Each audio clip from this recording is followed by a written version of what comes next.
Chile. I just saw a white person saying it takes a village. And that stopped me in my tracks because, like, what? Since when do white people say that it takes a village? That ain't never been nothing that white people say. And I have to wonder, what do y'all actually talk like? What is y'all vernacular, y'all dialect, y'all lingo? How do y'all interact with each other? Because whenever I hear y'all say something, y'all are always imitating something black people have said. Like, Bookie Butt, you don't even come from a community-oriented society. Like, y'all are very individualistic, right? But y'all talking about it takes a village to raise a child. Like, make it make sense. Make it make sense. The math's not mathing for me.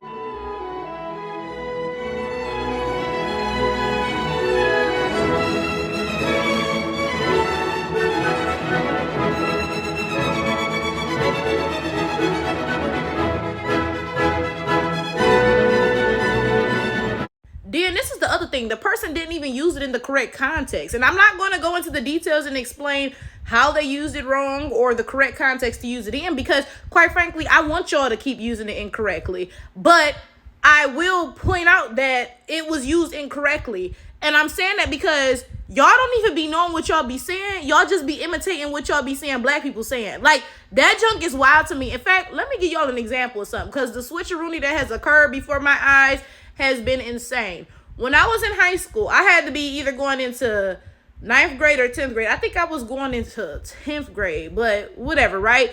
This was about 14 years ago, right? I went to Blue Lake Fine Arts Camp. So for those of y'all who don't know, I'm from Detroit, Michigan. And on the other side of Michigan is a camp in the city of Muskegon. And out there is all white people in woods, okay?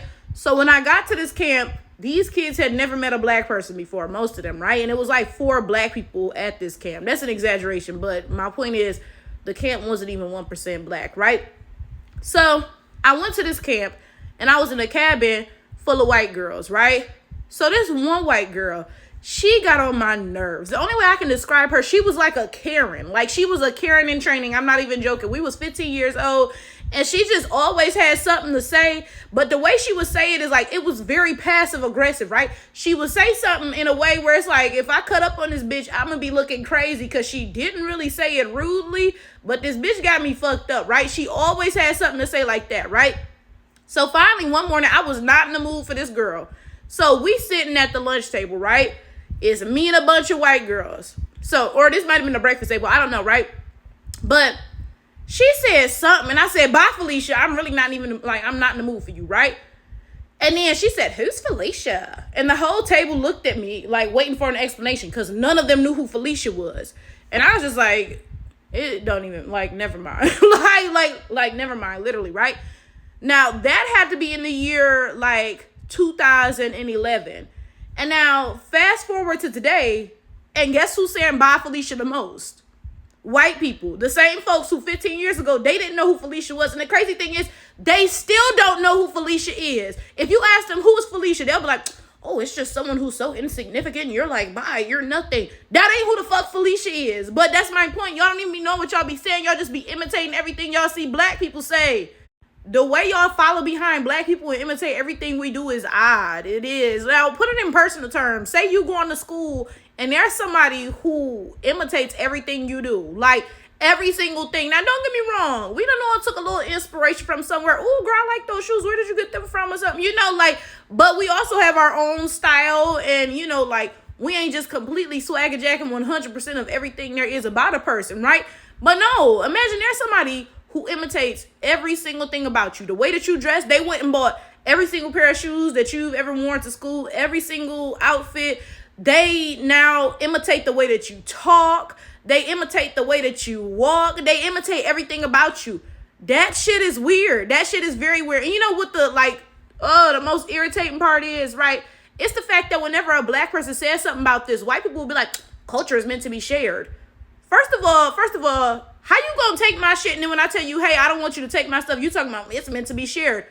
You just stole my shit. like what? What are we talking about? Sharing means there are 2 consenting parties. I just told you I don't want you to take my stuff, and you sitting here telling me, well, I'm gonna take it anyway because this was meant for me to take it. What, bro? Like, what are we talking about? You know what though? I can't even sit here and say that's the most irritating part, because every other like nuance of it that I think of, I'm like, ooh, that might very well be the most irritating part too. It's all extra irritating, right? You want to know something else that's just like, yo, what? It's the fact that y'all only like blackness on white people. So blackness on black people, you got an issue with that. So when I walk around speaking Ebonics, you got a problem with that, right? But then you turn right around, you talking about, what's up, my uncle diggity, my fly doggy, yo? And y'all talking about that's white Gen Z slang and shit, right? When y'all all sit here and imitate everything about black people, y'all rebranded into something positive, right? Like sticky bangs and whatever else. When Kim Kardashian imitated black women's braids, y'all renamed the shit, right? But whenever you see actual blackness on an actual black person, you ain't got nothing positive to say. So not only are you imitating everything that I do, while you do that, you insist that I ain't shit. So I come to school wearing this fit and you like, oh, bitch, that's ugly. Ugh. Then the next day, you're wearing the shit. Like, what? Could y'all have ever imagined 15 years ago, ooh, that white people in 2025 will be talking about it takes a village. They will be walking around talking about their natural hair journeys. They be walking around talking about, yo, unk, my home diggity, what's up with that yacht for show, home dog? Like, would y'all have ever imagined that? I could not have ever imagined that white folks will be out here looking like this in 2025. Baby, you look a mess. You look a mess. That's the thing y'all not understanding. Blackness only works on black people. You got to have that inherent shine coming out of you for the black to black correctly, right? So you can imitate it all you want to, bitch, and guess what? You're going to be looking mismatched, misshapen, in a goddamn mess as you currently are.